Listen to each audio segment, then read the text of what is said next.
Hello दोस्तों। और okay jobs के ऑनलाइन प्लेटफॉर्म में आप लोगों का फिर से स्वागत है। और अपन ने लास्ट क्लास में पढ़ा था, रिफ्लेक्शन के बारे में पढ़ा था, परावर्तन के बारे में पढ़ा था, और कुछ हमने कलरों के बारे में कुछ चीज़ें बेसिक बेसिक चीज़ों के बारे में सामान्य जानकारी पढ़ी थी।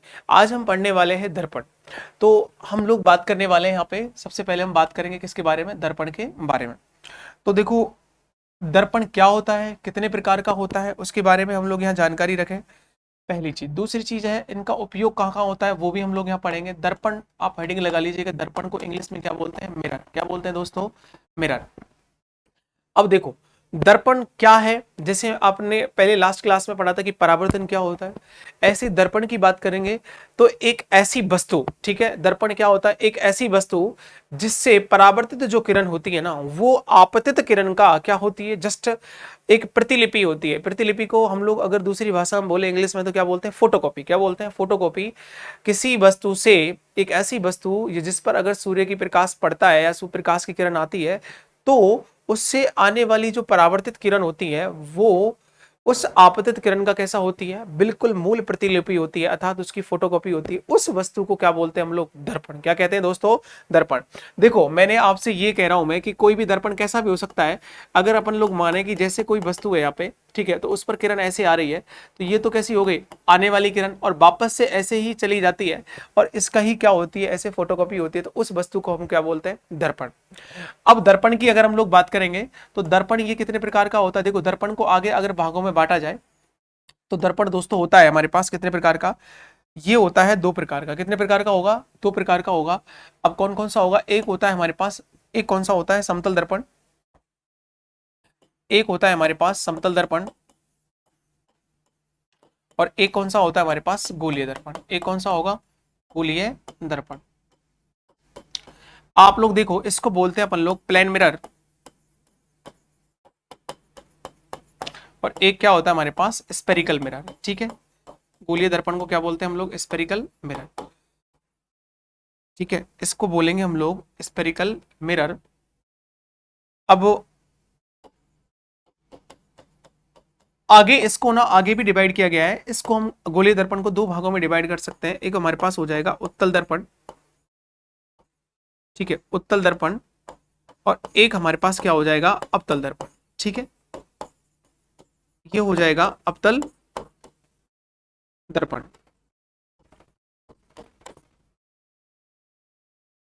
अवतल, पेन फिसल रहा है, एक सेकेंड। अवतल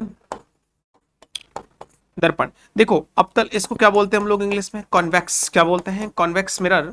और इसको हम क्या बोलेंगे, कॉनकेव मिरर। क्या बोलेंगे, कॉनकेव मिरर।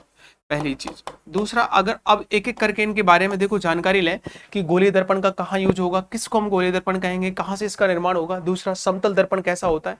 देखो, मैंने कहा ना कि इस किसी भी दर्पण में क्या होती है, एक परावर्तक पृष्ठ होता है। क्या होता है, एक परावर्तक सतह होती है, और परावर्तक पृष्ठ के आधार पर, परावर्तक पृष्ठ के आधार पर इस दर्पण का विभाजन किया गया है कितने भागों में, दो भागों में, समतल दर्पण और गोलीय दर्पण। यदि परावर्तक पृष्ठ कैसा है, यदि समतल है तो वो कैसा होगा, समतल दर्पण होगा। अगर परावर्तक पृष्ठ कैसा है, गोलीय है, तो वो कैसा होगा, गोलीय दर्पण होगा। तो देखो, हम यहाँ सबसे पहले अगर बात करें, नेक्स्ट स्लाइड में देखते हैं, क्योंकि यहाँ सबसे पहले बात करेंगे हम लोग समतल दर्पण की। किसकी बात करेंगे, समतल दर्पण की। और समतल दर्पण के अंदर जो परावर्तक पृष्ठ होता है, हमने माना कि देखो, अगर यहाँ जो पॉलिश कर दी गई है इस तरीके से, तो ये परावर्तक पृष्ठ हो गया, यहाँ पे ये हो गया इसका परावर्तक पृष्ठ। ठीक है, और इस पे ये कौन सा भाग हो जाता है, पॉलिश, पॉलिश वाली सतह हो गई। यहाँ पर पॉलिश की गई है।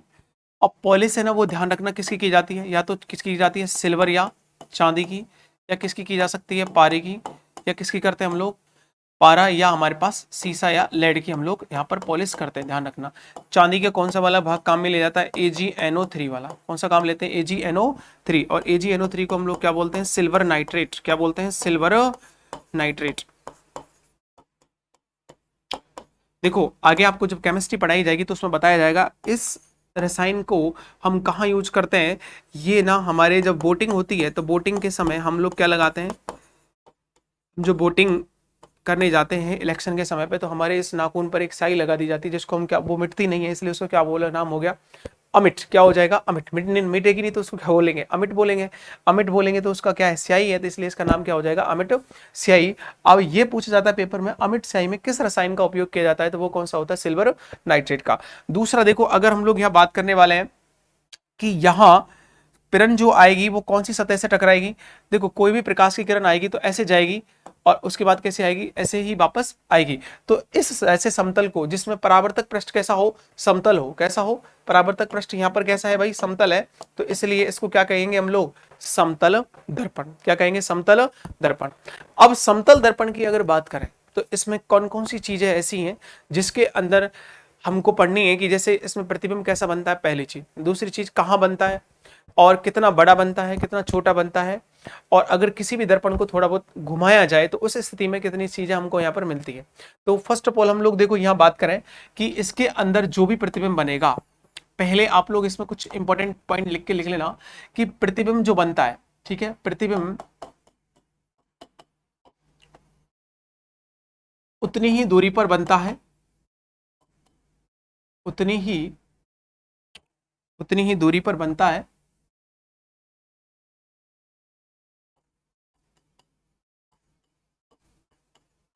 उतनी ही दूरी पर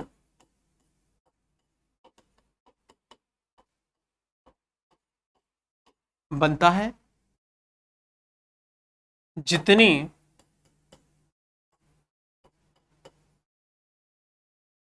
जितनी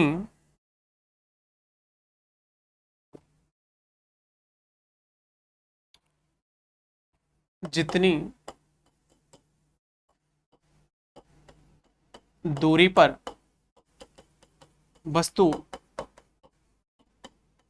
स्थित होती है।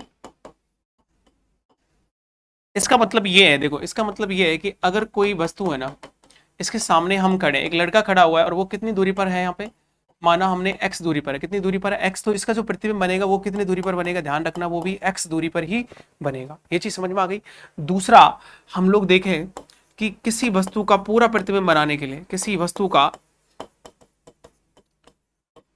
का पूरा प्रतिबिंब बनाने के लिए, पूरा प्रतिबिंब बनाने के लिए दर्पण की ऊंचाई, दर्पण की ऊंचाई वस्तु की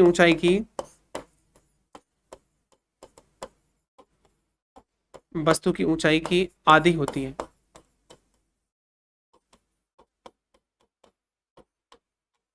देखो इसका भी मतलब मैं आपको बता देता हूं, अगर कोई व्यक्ति यहां पर खड़ा है, वो कितने कितने फीट का है, 6 फीट का, कितने फीट का है, 6 फीट का, ये 6 फीट का है, तो जो दर्पण की हाइट रखी जाएगी वो कितनी रखी जाएगी, यहाँ पे ध्यान रखना, वो कितनी रखी जाएगी, 3 फीट रखी जाएगी। कितनी रखी जाएगी, 3 फीट रखी जाएगी। आपसे सवाल अगर आ जाए पेपर में, यदि एक वस्तु है या एक व्यक्ति है या कोई भी चीज है, उसकी हाइट जैसे 10 फीट है, ठीक है, उसका अगर हमें समतल दर्पण में पूर्ण प्रतिबिंब बनाना है तो उसकी हाइट कितनी रखी जाएगी, तो वो आपको आंसर क्या देना, 10 फीट देगा, तो आप क्या दोगे आंसर, 5, ठीक है। और अगर आपसे पूछे 20 से तो आंसर क्या दोगे आप लोग, 10।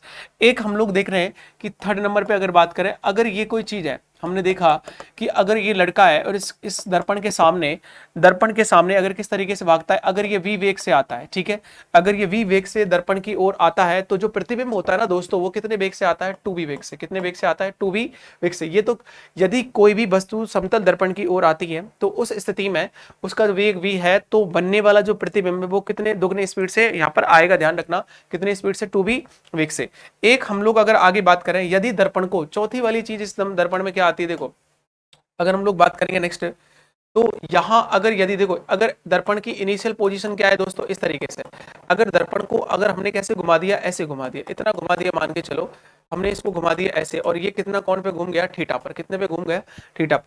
यदि किसी समतल दर्पण को थीटा कोण पर घुमा दिया जाए, ठीक है, तो जो प्रतिबिंब है ना, दर्पण को हम कितने पे घुमाते हैं, थीटा पर, ठीक है, तो प्रतिबिंब कितने से घूमता है, ये बात ध्यान रखना, प्रतिबिंब कितने से घूमेगा, प्रतिबिंब घूमेगा दोस्तों 2 थीटा से। कितने से घूमेगा, 2 थीटा से, क्योंकि ये पेपर में क्वेश्चन आता है चाहे कोई सा भी एग्जाम हो, एसएससी हो, रेलवे हो, तो इसमें ये पूछते हैं कि यदि दर्पण को 5 डिग्री से घुमाया जाए तो उसमें बनने वाला प्रतिबिंब कितने कोण पे बनेगा, या प्रतिबिंब है वो कितने एंगल से घूमेगा। तो 5 है तो कितना दोगे, 10। अगर उल्टा दे दे तो प्रतिबिंब अगर इतने पे है, 20 पे है, तो आपसे अगर दर्पण का एंगल पूछा जाए तो उसका क्या कर दोगे आप लोग, आधा कर देना, ठीक है, अगर घुमाने वाली बात हो तो। आगे देखो, अगर हम लोग बात करें कि इससे बनने वाला जो प्रतिबिंब है दोस्तों कैसा होता है, समतल दर्पण से बनने वाला प्रतिबिंब कैसा होता है, आभासी। कैसा होता है, आभासी। और आभासी प्रतिबिंब कैसे होते हैं, सीधे। कैसे होते हैं भाई, सीधा। कैसा होगा, ये सीधा होगा। छोटा बड़ा बनना वो डिपेंड करेगा। समतल दर्पण में तो हमारे पास ध्यान रखना सीधा ही होता है लगभग, अगर बात करें तो यहाँ सॉरी सीधा तो हो गई, आभासी तो सीधा होगा लेकिन वस्तु के बराबर ही होता है। अब आगे हम लोग देखो, एक चीज और है इसमें कि ये पार्श्व व्युत्क्रम होता है। कैसा होता है, पार्श्व व्युत्क्रम होता है। क्यों होता है पार्श्व व्युत्क्रम, वो सुनो कि पार्श्व व्युत्क्रम का मतलब है कि जैसे अगर कोई इंसान ऐसे अगर दर्पण में खड़ा है तो इसका लेफ्ट है वो राइट की तरफ दिखेगा और राइट है वो लेफ्ट की तरफ दिखेगा। जैसे मैं अगर यहाँ दर्पण पे खड़ा हूँ, इस पे अपन लोग पढ़ रहे हैं, तो उस केस में मेरा जो राइट है वो इधर है और मेरा राइट है, मेरा राइट किधर है, इधर है। तो आपको लेफ्ट दिखाई देगा, मेरा लेफ्ट है वो ये है। तो केवल ऐसे नहीं कि ऊपर से नीचे हो जाए, नीचे से ऊपर हो जाए, भाई सर नीचे हो जाए, टांग ऊपर हो जाए, ऐसी कंडीशन नहीं आएगी। उसके केस में केवल ये की होगा कि लेफ्ट है वो राइट हो जाएगा, राइट है वो क्या हो जाएगा, लेफ्ट हो जाएगा। इसलिए इसको क्या बोलते हैं हम, पार्श्व व्युत्क्रम कंडीशन में होता है ये। अब देखो आगे अगर हम लोग इसका उपयोग की इसकी बात करें कि समतल दर्पण के अलावा इसमें एक छोटा सा मैं आपको सवाल कराता हूं कि सबसे पहले एक एग्जांपल हम लोग लेते हैं कि यदि यदि कोई लड़का समतल दर्पण से, यदि कोई लड़का समतल दर्पण से 10 मीटर की दूरी पर 10 मीटर की दूरी पर स्थित है, तो वह कितनी दूरी दर्पण की ओर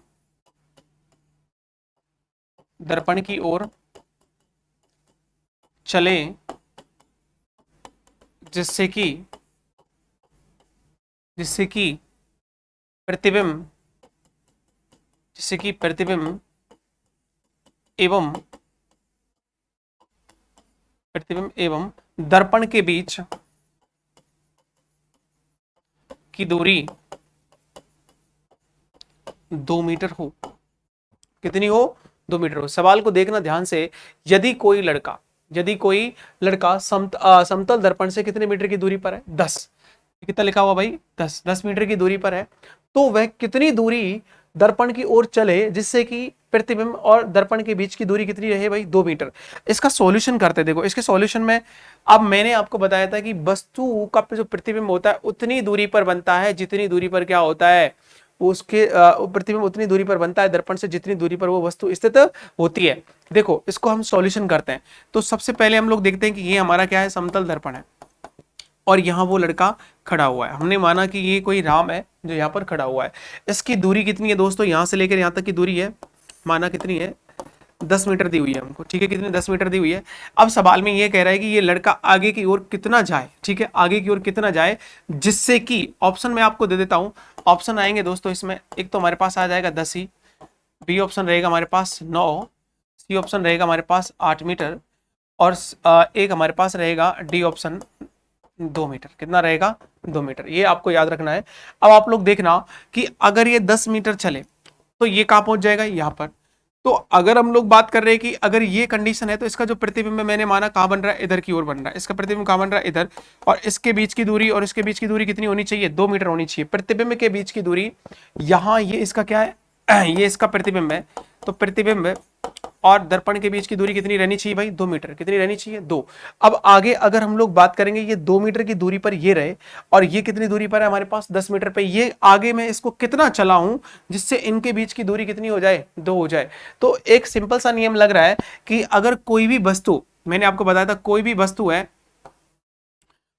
जो वस्तु है वो 2 मीटर की दूरी पर दर्पण से प्रतिबिंब बनाती है, तो इसका मतलब क्या होता है, इसका मतलब ये होता है कि ये दर्पण के आगे भी कितनी दूरी पर है, दर्पण के आगे की भी कितनी दूरी पर है, ये भी यहां से 2 मीटर की दूरी पर है।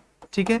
तो इसको हम अगर बात करें तो इसको हमें इधर भी कितने मीटर पे रखना है इस लड़के को, 2 मीटर पे। तो हमसे क्या पूछा, ये डिस्टेंस पूछी है ये वाली, तो ये कितनी आएगी 10 माइनस के 2 बराबर आंसर क्या आ जाएगा 8 मीटर। ये पेपर में आया हुआ है, ठीक है। कितना आ जाएगा, केवल संख्याएं चेंज हो जाती हैं, 5 ले दो, 1 ले दो, 6 बना दो, 2 मीटर घुमा दो, तो आंसर आपको कंसेप्ट पता होना चाहिए। ये समतल दर्पण है, समतल दर्पण में ये लड़का कितने मीटर की दूरी पर रखा है, खड़ा हुआ है 10 मीटर पे।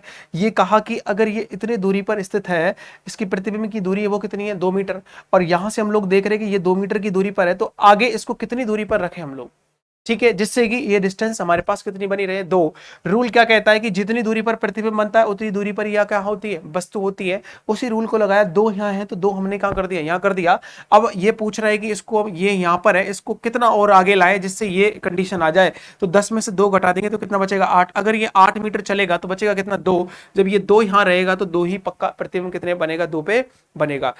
ये आया समझ में दोस्तों आपको। तो इसमें ऐसे सवाल आपके एग्जाम्स में आएंगे, तो ऐसे सवालों को तो हम आंसर क्या लगाएंगे यहाँ पे, ये हमारा आंसर आ जाएगा कितना 8 मीटर। कितना आ जाएगा 8 मीटर। तो ये ऐसे करके एसएससी रेलवे वगैरह पूछते हैं सवालों को।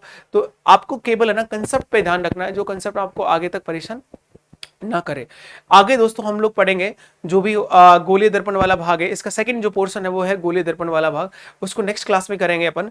जब तक के लिए आप लोग इसको पढ़ते रहिए और चैनल को सब्सक्राइब करते रहिएगा, जिससे आप लोगों का सपोर्ट रहेगा, ठीक है। ये परिवार भी बढ़ेगा और जिससे कि हम लोग ज़्यादा से ज़्यादा लोगों तक करेक्ट हो सकेंगे और आपको जितना हो सकता है मेहनत करके अच्छा अच्छा मटेरियल देते रहेंगे, ठीक है दोस्तों। मिलते हैं आप लोगों से नेक्स्ट वीडियो में।